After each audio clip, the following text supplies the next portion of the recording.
बिस्मिल्लाहिर्रहमानिर्रहीम। अस्सलाम वालेकुम वरहमतुल्लाहि वबरकातुहू। तो हमारा 12th क्लास हिस्ट्री जिसका हमने अल्हम्दुलिल्लाह से फ़र्स्ट पार्ट 7 लेसन का देख लिया है और जिसमें हमने जो मालूमात हासिल किए थे, उम्मीद है कि आप लोगों को वो अच्छे से अभी भी याद होगी। ठीक है, तो चलिए आज हम स्टार्ट करते हैं अपने लेसन नंबर 7 का पार्ट 2 और हमारे लेसन का नाम है अदम नौ आबादकारी से इंज़माम की तरफ। ठीक है, तो हमने अपने लास्ट लेक्चर में देखा था अदम नौ आबादकारी यानी क्या, वो किसे कहेंगे, और ये इसे कहेंगे कि इंग्लैंड की जो नौ आबादकार हुकूमत उसका ख़ात्मा होना और इख्तिदार किसके हाथ में देना, मुकामी लोगों के हाथ में, और इस अमल को कहते हैं अदम नौ आबादकारी। ठीक है, और हमने देखा था कि हमारे मुल्क को जो आज़ादी दी गई थी तो वो इंडियन इंडिपेंडेंस एक्ट 1947 के तहत दी गई थी। और ये जो एक्ट बनाया गया था तो ये किस बेस पर बना था, ये बना था हमारे पास के वाइसराय लास्ट वाले लॉर्ड माउंटबेटन, इनके प्लान पर बना था। और जिसमें ये चीज़ रखी गई थी कि हमारे मुल्क के दो हिस्से हो जाएंगे, दो नए मुल्क वजूद में आएंगे, इंडिया पाकिस्तान, और साथ ही साथ दो नए मुल्क मीन्स एक आज़ाद मुल्क, भारत जो था पहले से ही है लेकिन अब इसकी तकसीम हो गई और दो आज़ाद मुल्क वजूद में आएंगे, इंडिया एंड पाकिस्तान। और साथ ही साथ यहाँ पर ये रखा गया था इसमें कि जो प्रिंसली स्टेट्स थे, जो रियासतें थी, उनको ये इख्तियार दे दिया गया था कि वो चाहे तो इंडिया में शामिल हो जाएं या पाकिस्तान में या फिर आज़ाद रहें। ठीक है, तो उसका नतीजा ये हुआ था कि हमारा मुल्क तो आज़ाद हो गया था, लेकिन कैसे एक उससे हुआ था कि इसके आगे भी बहुत सारे प्रॉब्लम्स थे, बहुत सारे इश्यूज थे। ठीक है, आज़ादी तो मिल गई थी लेकिन आज़ाद हमारा मुल्क जस्ट हुआ था और उसमें ये एक जो क्लॉज रखा गया था 1947 एक्ट में कि रियासतों को ये आज़ादी दे दी गई थी कि वो पाकिस्तान में जाए या फिर इंडिया में या फिर आज़ाद रहें। तो अब ये इन रियासतें, ये तकरीबन जो कुछ भी रियासतें थे उस दौर में, तो सरदार वल्लभ भाई पटेल जो हमारे मुल्क के पहले होम मिनिस्टर थे और नायब वज़ीर आज़म भी थे, इनकी कोशिशें, पंडित जवाहरलाल नेहरू वज़ीर आज़म थी, इनकी मेहनतें, इनका नतीजा ये हुआ था कि तकरीबन रियासतें भारत में शामिल हो गई थी। लेकिन बचे कौन थे, जूनागढ़, हैदराबाद, कश्मीर, और ये तीनों के बारे में हमको देखना है। तो आज हम सबसे पहले अपना स्टार्ट करते हैं जूनागढ़ से।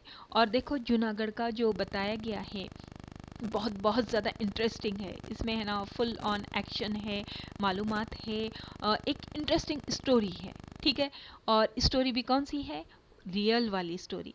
तो थोड़ा सा इसको अच्छे से स्टोरी के जैसे ही सुनते हुए समझते हुए चलेंगे तो अपने मुल्क के हालात क्या रहे थे आज़ादी के बाद, किस तरह से हमने जो मुश्किलों से आज़ादी हासिल की थी उसके बाद भी हमारी परेशानियां ख़त्म नहीं हुई थी, हमारे मुल्क के हिस्से ही हमारे मुल्क में शामिल होने के लिए आनाकानी कर रहे थे, तो वो क्या हालात रहे, जूनागढ़ का क्या मसला रहा, जूनागढ़ में कौन से कैरेक्टर्स, वहाँ पे कौन से किरदार जो थे वो अहम थे, और किस तरह बल आखिर जो हमारे जूनागढ़ है हमारे मुल्क का हिस्सा बना, ये सब हमको देखना है। ठीक है, तो चलिए स्टार्ट करते हैं।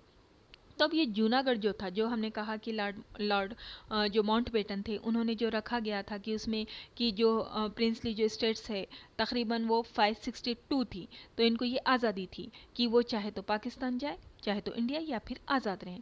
तो अब यहाँ पर ये जूनागढ़ का अब ये था कि जूनागढ़ में उस वक्त का पहले कौन से किरदार हैं हम वो देख लेंगे। ठीक है, तो नवाब थे उस वक्त जूनागढ़ में, उनका नाम था मेहताब खान रसूल खान जी, और इन्हों एक जो बहुत ज़्यादा मशहूर थे, ये तो नवाब तो थी, उनको फेमस इसलिए भी थे कि उनका कलेक्शन ऑफ डॉग्स था। ठीक है, कुत्ते, इनको कुत्ते पालने का बहुत ज़्यादा शौक़ था और यहाँ तक कि बताया जाता है कि तकरीबन उनके पास 800 किस्म के अलग अलग किस्म के कुत्ते हुआ करते थे। ठीक है, और उसके बाद सेकंड चीज़, ये तो इस वक्त के वहाँ के नवाब थे, ये सब कुछ था, और उन्होंने जिस रियासत के नवाब थे, जो रियासत उनके अंडर थी जूनागढ़, वहाँ की अगर हम आबादी देखेंगे तो 80% हिंदू थे, 20% मुस्लिम्स थे, और राजा मुसलमान था, मेजॉरिटी हिंदू थी। ठीक है, ये एक वहाँ की हालात थे। और उसके बाद ये हुआ था कि ये जो मेहताब खान रसूल खान जी है, जो इन्होंने देखिए ये यहाँ पर पिक में नज़र आ रहे हैं, तो ये इन हालात में, यानी कि आज़ादी के हालात थे, इंतशार के हालात थे, लेकिन ये नवाब है तो नवाबों के शौक़ भी नवाबी ही होते हैं। गर्मी के दिन थे, ये छुट्टियाँ मनाने के लिए यूरोप में गए हुए थे। ठीक है, अब ये यूरोप का टूर कर रहे थे। उस टाइम पर यहाँ की जिम्मेदारी उन्होंने अपने एक दीवान थे जिनका नाम था शाहनवाज भुट्टो, उनको सपुर्द कर दिया। उन्होंने कहा कि आप यहाँ का पूरे हालात को देखो, संभालो, मैं ट्रिप के लिए जा रहा हूँ, घूमने के लिए जा रहा हूँ। ठीक है, वो तो चले गए। अब यहाँ के हालात देख रहे थे शाहनवाज भुट्टो, जिन्हों मीन्स इनमें कैसा था, एक वो पॉलिटिशियंस जो है होता है, एक जो पॉलिटिशियंस का कीड़ा कि आगे आगे बढ़ना है, उस टाइप का था। इनका ताल्लुक़ कराची से था, पाकिस्तान से था। ये मोहम्मद अली जिन्ना, जिन्होंने पाकिस्तान बनाने में अहम किरदार अदा किया है, उनके बहुत करीबी भी माने जाते थे। तो अब देखिए यहाँ पर ज़ाहिरी बात है, ये किसके तरफ इनका झुकाव होने वाला है, यहाँ पर पाकिस्तान की तरफ होने वाला है। ठीक है, ये हालात समझ रहे हो आप लोग, ये सब कैरेक्टर्स हैं यहाँ पर। हमने देखा नवाब किस तरह के हैं, उसके बाद उन्होंने अपने जो अपने गायबाने में जिसके पास जिम्मेदारी सौंपी थी वो कौन है, शाहनवाज, जिनका रुझान पाकिस्तान से ज़्यादा उस तरफ है। और उसी के बाद अब वो जो मोहम्मद अली जिन्ना हैं, वो ओरिजिनली कहाँ से वो बिलोंग करते थे, उनकी फैमिली गुजरात के गोंडल से, गोंडल स्टेट जो है जूनागढ़ के एकदम पास है। ठीक है, जो मोहम्मद अली जिन्ना थे उनकी पैदाइश तो कराची में हुई थी, लेकिन उनका ओरिजिनली जो गांव था, उनका जो ख़ानदान जिससे ताल्लुक़ रखता था वो गोंडल था। तो जाहिर सी बात है, जो अपना नेटिव प्लेस होता है, जहाँ से अपना ख़ानदान होता है, तो उससे थोड़े से इमोशंस भी वाबस्ता होते हैं। ठीक है, देख रहे हैं, ये सब कुछ ये थे, ये कैरेक्टर्स थे। अब आते हैं मेन स्टोरी की तरफ। अब ये जो है, ये जो दीवान थे, इनका जिस तरह से शाहनवाज हुसैन भुट्टो है, तो इनको किस तरह से पाकिस्तान से थोड़ा सा अटैचमेंट ज़्यादा था। हाँ, तो अब यहाँ का जोग्राफियाई महल वक़ूअ देखेंगे। हमने कैरेक्टर्स तो देख लिए, अब हमको पता चलना चाहिए कि अब जूनागढ़ कहाँ पर है, कैसा वाक़ई है, उसका कैसा लोकेशन क्या है। तो पहले सबसे पहले तो देख लो, ये जूनागढ़ जो है यहाँ पर बताया गया है गुजरात का है, और वहाँ पर गोंडल देखो वहाँ से कितना पास में है। ठीक है, जो मोहम्मद अली जिन्ना का नेटिव प्लेस, समझ गए आप लोग। अब उसके आगे अगर हम देखते हैं तो उनका जो है और जोग्राफियाई महल वक़ूअ को और थोड़ा वसी करके देखेंगे तो जूनागढ़ यहाँ पर वाक़ है, और पाकिस्तान देखिए कितना दूर है, ज़मीनी एतबार से देखा जाए तो बहुत दूर है। ठीक है, लेकिन अब यहाँ पर आया टर्निंग पॉइंट। यहाँ पर ये हुआ, ये हालात तो सब कुछ है, लेकिन यहाँ पर जो उनके दीवान थे, उनके कहने पर यहाँ के जो नवाब है या उनकी ख़ुद की सोच थी, जो कुछ भी था, उन्होंने ये ऐलान कर दिया कि हमें पाकिस्तान में शामिल होना है। ठीक है, पाकिस्तान में, जबकि देख रहे हैं हम यहाँ पर आपको नज़र आ रहा है इस मैप में कि पाकिस्तान कितना दूर है। उन्होंने सिर्फ एक चीज़ देखी, उन्होंने कहा कि ये जो अरेबियन सी है, यानी कि यहाँ से जो समंदर का किनारा है, उसके ज़रिए से हम आज़ाद हो सकते हैं, पाकिस्तान से जुड़ सकते हैं। ठीक है, हम इंडिया में नहीं भी रहे तो समंदर के रास्ते से हम कराची से ताल्लुक़ बना सकते हैं, पाकिस्तान से जुड़कर रह सकते हैं। तो इसलिए इन्होंने ये ऐलान कर दिया 15 अगस्त 1949 को कि हम पाकिस्तान में शामिल होने वाले हैं। ये नवाब का ऐलान था, और यहीं पर ये इन्होंने जो ऐलान किया उसके बाद ही एक महीने के अंदर 15 सितंबर 1949 के दिन पाकिस्तान ने भी ऐलान कर दिया कि हाँ, हमारा हिस्सा रहेगा जूनागढ़। ठीक है, अब ये हालात हो गए। देखिए आपने कैसा है जोग्राफियाई, देखिए वहाँ के लोग किस तरह से, पॉपुलेशन भी हमने देख लिया। अब ये जो कुछ भी हालात थे, इन हालात की वजह से अब यहाँ पर आगे बहुत सारे उथल पुथल हो गई।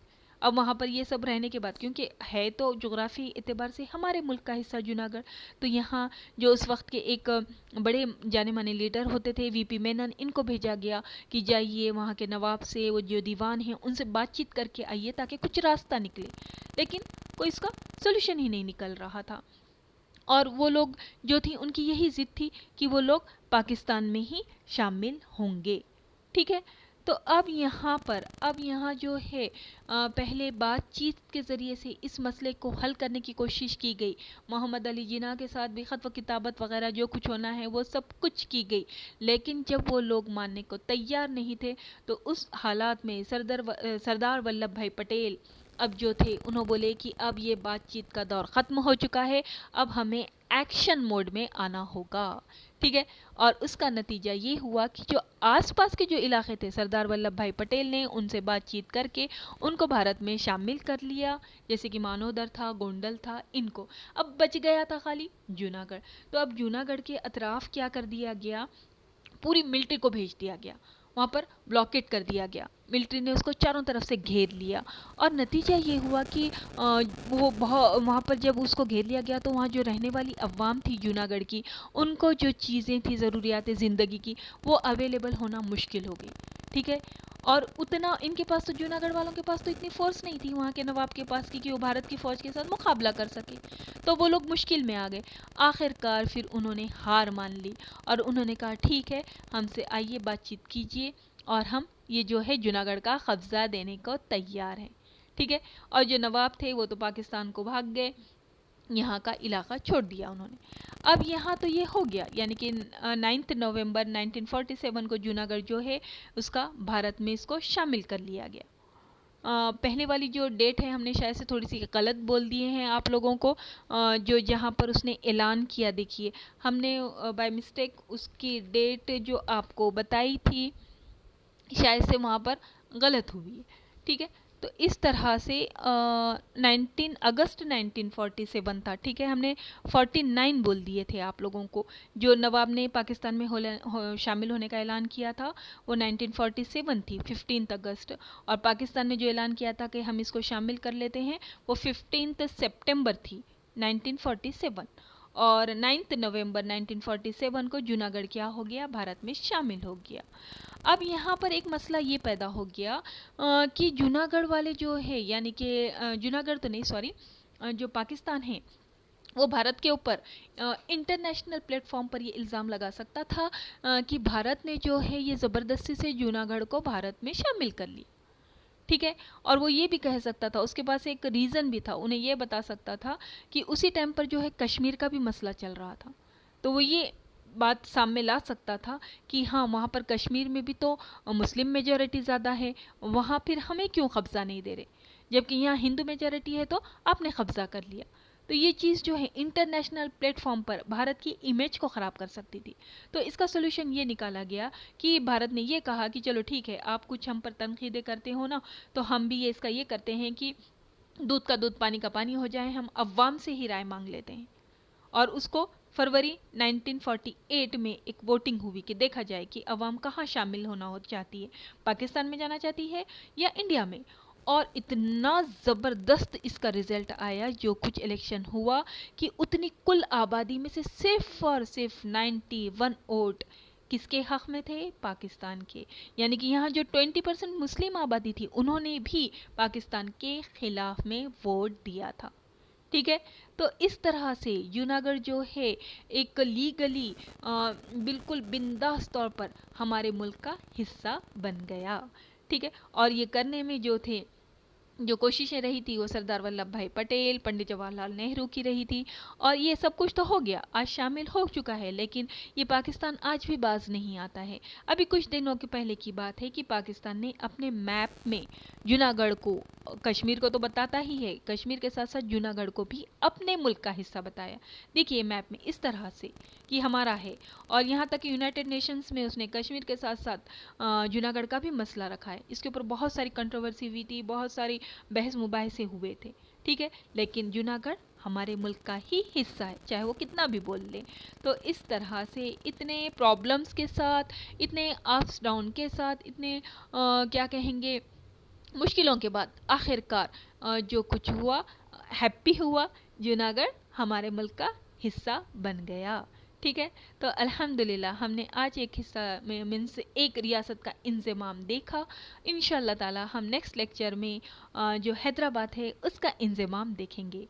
ठीक है, चलिए फिर अस्सलाम वालेकुम वरहमतुल्लाहि वबरकातुहू।